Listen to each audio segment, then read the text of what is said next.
Well, that was a first this morning when I came down. The house was down to 13 degrees.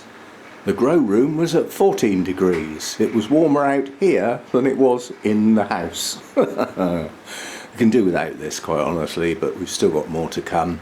On the news this morning, Bournemouth was down to -7 last night.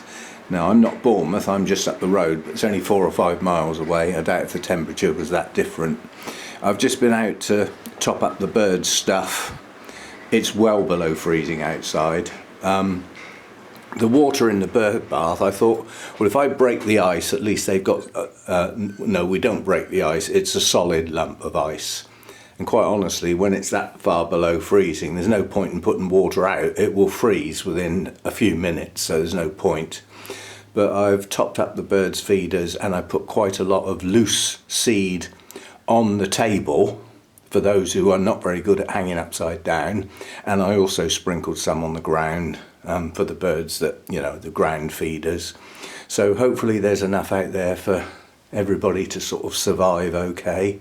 One of the types of seeds I've got, they're high energy seeds, so a small number of seeds gives the birds quite a lot of energy, which keeps them warm. That's the thing. So at least there's no wind. You add a wind onto this and it would be bitter out there. But we've got more to come, and unfortunately as we go into the weekend they're threatening fog. Well, if we get fog with these temperatures, it'll be freezing fog, and that's not fun. I've got to drive tomorrow to get to our Christmas lunch. The drive there is probably going to be okay because that's late morning, but the drive home might not be if that fog rolls in and it starts to freeze. But that's tomorrow. We'll worry about today. I'll stick this on the front because there's no point in doing 2 videos, but today is Everything in Bloom on the 8th, so we'll switch over to that now. Okay, welcome to Everything in Bloom on the 8th on the 9th, and I've got no satisfactory reason for it being on the 9th apart from the fact I got part way through yesterday's video on the 8th and realised I should have been doing Everything in Bloom on the 8th. Well, I forgot, basically, and that's my excuse. And that's it, that's what there is. You can't have anything that there isn't. Right, we've had a look at an awful lot of what's in bloom, so I'll keep this relatively short. Because we looked at a lot in yesterday's video, basically. But coming over here, not many blooms left now, but this is Oncidium sotoanum. Very small blooms. This is one of the parents of the twinkles. Lots of people have got twinkles, but this is one of the parents. It's a nice sort of, well, it varies in colour, sotoanum. You can get them almost white to quite a deep sort of purpley pink. So anyway, that's that one. There's nothing else over here at all. There's nothing else here. There's nothing else there. There's nothing else here. There's nothing else there. There's not a lot around at the moment. But the large blue vanda's still looking good. That's holding its own. When it blooms this time of year, the blooms last almost twice as long. It has been known to bloom in the summer. Those blooms don't last very long. But in the winter, when it's cold, they last a hell of a lot longer. These are lovely large blooms. Very attractive markings. Very nice. And coming over here, I don't know whether I can turn this round so that you can see it without the thing falling over. But this is a nobly type. This is not going to be easy. I think I'll just turn the bloom round. It's a very attractive nobly. Very large bloom. And this one blooms funny. It comes out at all sorts of different times and, you know, grows well. I mean, the 2 new canes here and the other one over there, they've grown very well this year. They've finished growing now. Their terminal leaves have appeared. They will probably bloom in the spring. And then up here, these are the ones we looked at yesterday. So this is the one with the strange name, but you'll get pop-ups for the names. Lovely attractive blooms. These are the sort of Oncidium type blooms that I like. They're very odontoglossum like. Markings are clearly defined, not fuzzy or anything like that, and nice and bold. Nice strong colours. And then the one behind it, again, we looked at this yesterday. Very attractive again, nice bold markings in a similar vein. Down here, all up there is, and then down here, that is in fact the same plant, believe it or not. These are very recently opened, so much stronger colours here. And then the Shari Baby up here is probably too high up for me to reach, quite honestly. But these are quite small blooms, not very spectacular colour-wise. And it is a variety of Shari Baby. It would probably have a name, but otherwise it's difficult to tell. But a lot of Shari Babies have a white lip or a pale lip. This one hasn't. It's got a deep colour all over. And so far, no fragrance. Oh, God, that's made my arm ache. So I'm just taking my arm out to give it a shake, get the circulation going again. Oh, this is white out here, isn't it? You can see the white on the leaves there, and it's dead still out there. There's not a breath of wind. So the sun will be out possibly later on, but that's not going to help this garden because it doesn't get any sun. So pretty cold out there today, but it's called winter time. You know, that's what we do in the winter. Right, over here, the three Cymbidiums. This one hasn't got a name. This came from Burnham's, I see Burnham's at the moment are advertising quite a lot of Cymbidiums in bloom. They have a orchids in flower type area on their web page, and there's quite a lot. And because they're effectively no ID Cymbidiums, they've just given them a colour. So on the page, this one would be Cymbidium yellow. Well, that's better than nothing, isn't it? If you think about it, the twinkles have all been given names which reflect their colour. Well, a lot of them have. So that's that one. Now the one down here is not open yet. It's coming soon. Now this is a trifle worrying, because that's not the colour it was when it was in bloom when I bought it last year. In fact, it's nothing like the colour it was, so I'm hoping it's going to be a colour changer, because this one has got a name and it's called Cymbidium copper. And that does sort of reflect the colour, which it isn't at the moment. So we'll have to wait and see with that one. Just opening now. And then the other one, again, this is a no ID. These I like a lot. They're very attractive blooms. Typical Cymbidium shape.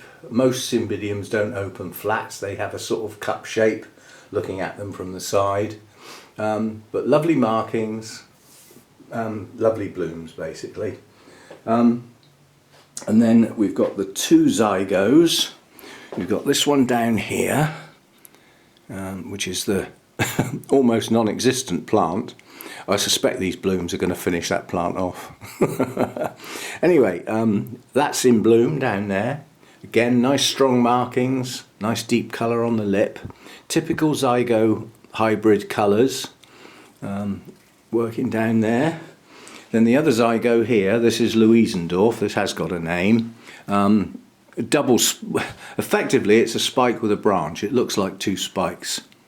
Actually it is two spikes, come to think of it. Two spikes off the same bulb. So again, looking good, just starting to go over. If you look at this one here, going brown round the lip.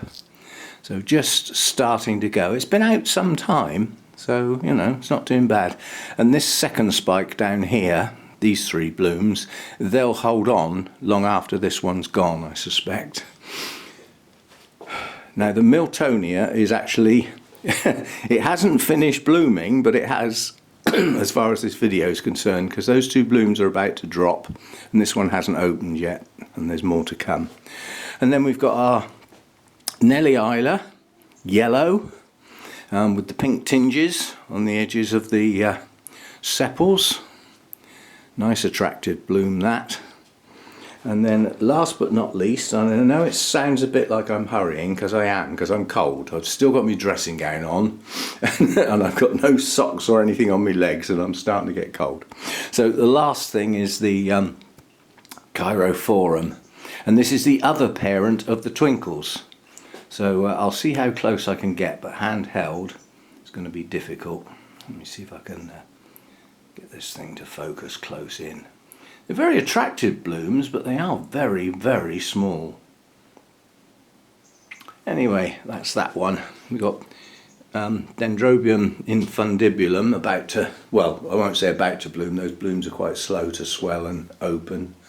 And then there are some Cattleyas with buds as well, but not much else going on as far as buds. There's going to be a gap, you know, there's going to be a gap before the spring, you know, Dendrobiums and that start to come into bud. And if last season is anything to go by, they'll all be late. So where we could be expecting some things in March, April, I suspect it's going to be April, May. I suspect we will lose 4, maybe 6 weeks. Just because without the sun, I don't get the increase in the daytime temperature unless I artificially create it. Which, you know, it's, I've just had my electricity and gas bill, which is quarterly. And although I'm on a fixed tariff, they have actually had to put my direct debits up a little bit. Well, the thing is, they don't offer credit, so they have to anticipate your increase in usage. So they're anticipating my usage of gas and electricity is going to go up because it's winter time, and my current direct debits may not cover it, so they've increased them in advance. It's not a huge amount, but you know, everybody keeps dipping into the money you've got. You know, it's the way you're expected to find all this extra stuff. You know, your petrol's gone up, your food's gone up, gas and electric's gone up. I suspect the council tax will go up next year. You know, all this stuff just keeps creeping up all the time. And, you know, all it's doing is dipping into your disposable income. I don't know what happens when you get down to zero. It'd be a waste of time getting out of bed in the morning, wouldn't it? Anyway, see you next time. As I say, I'm out tomorrow, Christmas lunch, and I will get a video ready and post it in the morning. It will be another one of the Project Orchids. That's the easiest thing I can put together in the amount of time, so I'll do that for tomorrow. And then Sunday we'll get back to our Sunday chat about something as yet undetermined, as usual. See you next time. Thanks for dropping by. And, you know, have a bit of sympathy for our wildlife. They do struggle when we get continuous low temperatures like this. All the water's frozen, they've got nothing to drink. You know, food gets short. Things like seeds and stuff like that, they're frozen solid, you know. Birds that peck around in the ground's frozen, you know. So, yeah, hard times. But I'm doing my little bit. And I suppose you want to go out, you'll spend 2 minutes out there and come straight back in, won't you? Oi, talking to you. You going out?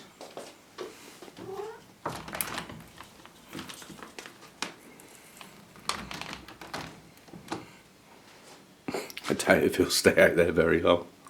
Well, that's his thing that he does now. He just goes and sits outside and looks round. I think he likes being outside, but I doubt if he'll stay out there long now. As soon as that cold starts to get in there, he'll want to come back in again. Anyway, see you next time. Bye from me, and that's Mojo. Bye from Mojo. And that's Elvis. He's the sensible one. He's curled up in his special little basket right next to the radiator. He's not daft, is he?